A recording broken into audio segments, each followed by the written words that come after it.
First Sony, Lockheed Martin, Citigroup. Now hackers have hit the IMF's computer system. Sources are telling Bloomberg it happened before managing director Dominic Strauss-Kahn was arrested for sexual assault last month.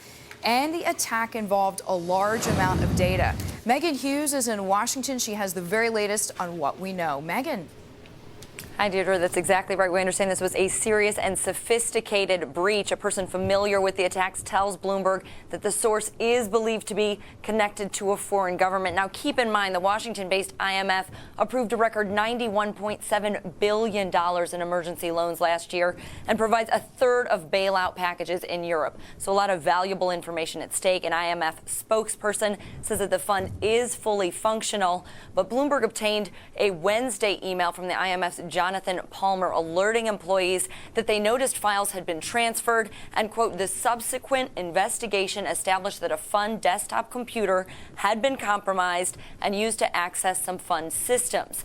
In that memo, the fund told employees that their RSA secure ID tokens would be replaced. Those, you know, Deirdre, generate random number passwords to get access to networks. EMC Corp's RSA unit announced in March it had a breach of its own that's not believed to be connected here. That internal memo also said that network connections to the World Bank were severed simply as a precaution. Another later email also warned employees of, quote, increased phishing activity. That's the practice where hackers get usernames and passwords under false pretenses. Employees were warned not to open unexpected documents or videos.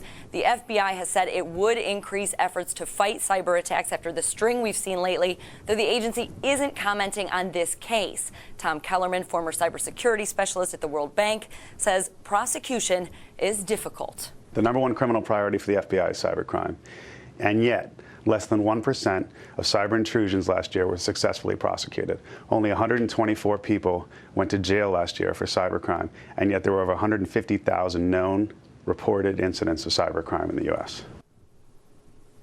Now, Kellerman is not speculating what governments or countries may be involved here. The IMF says it does not believe it's the hacker group Anonymous.